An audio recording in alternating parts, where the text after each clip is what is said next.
আজকে কথা বলবো শিশুর প্রথম সলিড নিয়ে। কখন শুরু করবে, কিভাবে শুরু করবে, কি ধরনের খাবার খাবে, কিভাবে বুঝবো শিশু খাবারের জন্য রেডি কিনা, এ ধরনের টোটাল 5টা স্টেপ নিয়ে। আসসালামু আলাইকুম, it's me Rimu, A former teacher and a mother of one child. প্রথম স্টেপটাই হচ্ছে শিশুর সলিড আমরা কখন শুরু করব। শিশু যখন 6 মাস শেষ করে 7 মাসে পড়বে অথবা 180 দিন যেদিন শেষ হবে, আমরা 181 দিনের দিন শিশুর সলিড শুরু করতে পারি। অনেকে 4 মাসেও শুরু করে, কিন্তু সেটা যখন অনেক এমার্জেন্সি দরকার পড়ে। মূলত 6 মাসের পরই শুরু করা রেকমেন্ডেড, ওয়ার্ল্ড হেলথ অর্গানাইজেশন অনুযায়ী অথবা আমেরিকান একাডেমিক অফ পিডিয়াট্রিক্স অনুযায়ী।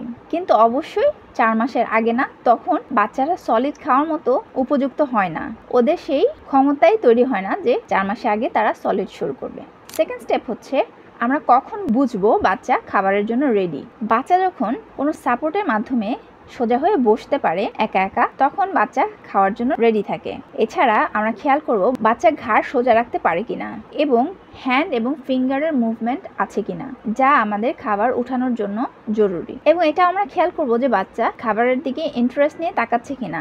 যখন আমরা খাবো তখন সে খাবারটা দেখছে কিনা, যখন আমরা সেটা মুখে দিব তখন সে খাবারটা আমাদের হাত থেকে মুখে কিভাবে যাচ্ছে সেগুলো খেয়াল করছে কিনা। এগুলো লক্ষ্য করলে যদি আমরা দেখি বাচ্চা ঠিকই ইন্টারেস্ট নিয়ে দেখছে, তখন কিন্তু আমরা বুঝবো বাচ্চা খাবার খাওয়ার জন্য রেডি হয়েছে। আর এছাড়াও আরেকটা যেটা জিনিস, বাচ্চারা কিন্তু যে কোনো কিছু তুলে মুখে দেওয়া শুরু করে এই সময়টাতে। এটা দেখলেও কিন্তু একটা আইডিয়া পাওয়া যায় যে কখন বাচ্চা খাওয়ার জন্য রেডি হয়েছে। এবার চলুন পরের স্টেপে, বাচ্চাকে কি কি ধরনের খাবার আমরা দিতে পারি। এই ক্ষেত্রে বাচ্চাদেরকে মেইনলি 3 ধরনের খাবার দেওয়া যায়। ফার্স্ট হচ্ছে বেবি লেড উইনিং, যার মানে হচ্ছে মা তার বাচ্চাকে ফিঙ্গারের মতো করে ছোট ছোট ফ্রুটস বা ভেজিটেবলস ওদের খাওয়ার উপযোগী করে নরম করে তৈরি করে দিতে পারে।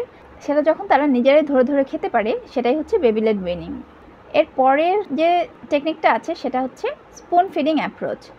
এটাই নর্মালি আসলে দেখা যায় সব জায়গায়, যে মা বা কাছের গার্ডিয়ান তারা মুখে পিউরি আকারে স্পুন দিয়ে ফিড করাচ্ছে বেবিকে। বেবির এখানে কিছুই করতে হচ্ছে না, শুধু হা করে খাচ্ছে। এছাড়া আরেকটা টেকনিক হচ্ছে যেটা হচ্ছে কম্বো ফিডিং, মানে আমরা ওদেরকে ফিঙ্গার ফুড হিসেবেও ওদের হাতে ধরে দিতে পারি অথবা পিউরি করেও আমরা ওদেরকে খাইয়ে দিতে পারি। এই দুটারই কম্বিনেশন করে যখন খাওয়ানো হয় সেটাকে বলে কম্বো ফিডিং। এবার আসি আমরা কি কি খাবার বাচ্চাদেরকে দিতে পারি যখন আমরা শুরু করছি খাওয়ানো। আমরা সবজি যেমন মিষ্টি কুমড়া, গাজর, এগুলোকে আমরা প্রথমে সিদ্ধ করে তারপর ব্লেন্ড করে একদম পিউরি করে ওদেরকে স্পুন ফিড করাতে পারি, অথবা এগুলোই গাজর মিষ্টি কুমড়াই আমরা ফিঙ্গারের মতো কেটে মোটামুটি সিদ্ধ করে যেন ধরার উপযোগী থাকে সেরকম করে ওদের হাতে ধরিয়ে দিতে পারি। ওরা যখন এটা খায় সেটাই হচ্ছে বেবি লেড উইনিং। এছাড়া আমরা ফ্রুটস সেম ভাবে দিতে পারি, হয় ব্যানানা কাঁটা চামচ দিয়ে পিউরি করে দিতে পারি, অ্যাপল সিদ্ধ করেও দেওয়া যায় পিউরি করে, অথবা আমরা ছোট ছোট কাট করেও কিন্তু ফিঙ্গার সাইজ অবশ্যই সেগুলো বাচ্চাদের হাতে ধরিয়ে দিতে পারি, তাহলে ওরা নিজেরাও খেতে পারে। অবশ্যই সফট করে নিতে হবে, কলা তো এমনিতেই সফট থাকে, আর বাকি যে ফ্রুটসগুলো আমরা দিব সেগুলো আমরা একটু সফট করে নেব ওদেরকে দেওয়ার আগে। কিন্তু খেয়াল রাখবেন বাচ্চাদেরকে যদি হাতে কিছু দেই সেটা অবশ্যই যেন ছোট চারকোনা সাইজের বা বল সাইজের না হয়, তাহলে কিন্তু অবশ্যই তাদের চোখ করার একটা ভয় থাকে। এটা শুধুমাত্র ফিঙ্গারের মতো করে লম্বা করে দিব, তাহলে ওরা যতটুকু পারবে ততটুকু মুখে খেয়ে নিতে পারবে। এগুলো দিয়ে আমরা শুরু করতে পারি, পরে আস্তে আস্তে আমরা চাল ডাল দিয়ে একটু খিচুড়ি খাওয়াতে পারি, ওটস খাওয়াতে পারি।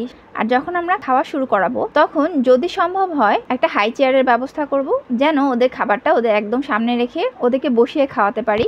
নর্মালি মায়েরা কোলে নিয়েও অনেক সময় খাওয়ায়। বাচ্চাদেরকে যদি ওদের নিজেদের চেয়ারে দেওয়া যায়, ওদের নিজের হাতে খাবারটা ছেড়ে দেওয়া যায়, তাহলে ওরা ইন্ডিপেন্ডেন্টলি খেতে পারে, এবং আমিও কিন্তু এটাই প্রেফার করি। আর এছাড়া যখন আমরা যেসব ডিশে আমরা খাওয়াবো সেগুলো অবশ্যই ফুড গ্রেডেড হতে হবে, এবং চেষ্টা করব যে বাটিগুলো হাই চেয়ারে আটকে থাকবে সে ধরনের ইউটেন্সিলস ইউজ করার জন্য। আর অবশ্যই স্পুনগুলো অনেক সফট হতে হবে এবং রাউন্ড এজেস হতে হবে, কোনো রকমের যেন কোনো ধারালো কিছু না থাকে, সেটা অবশ্যই খেয়াল রাখতে হবে।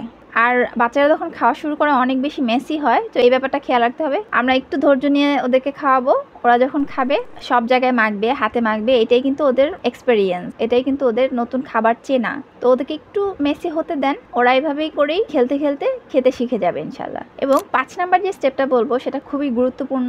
বাচ্চাদের কিন্তু অ্যালার্জি হওয়ার সম্ভাবনাটা অনেক বেশি থাকে, তো যে কোনো ফুড যখন ইন্ট্রোডিউস করবেন একটানা 3 দিন সেই সেম ফুড খাওয়াবেন, দেখবেন ওর কোনো অ্যালার্জি জাতীয় সমস্যা হচ্ছে কিনা। যদি দেখেন যে না হচ্ছে, then it's a safe food for your baby, then you can go to the next food. এর পরের ফুডটাও সেটাও আমরা 3 দিন করে খাওয়াবো। এরকমের যখনই কোনো নতুন ফুড ইন্ট্রোডিউস করাবো বাচ্চাকে, তখন 3 দিন আমরা একটু অন্য কিছু না দিয়ে ওইটাই এক্সপিরিয়েন্স করে নিব যে বাচ্চার কোনো অ্যালার্জি হচ্ছে কিনা। যদি হয় তাহলে অবশ্যই সেই ফুড আর বাচ্চাকে দিব না।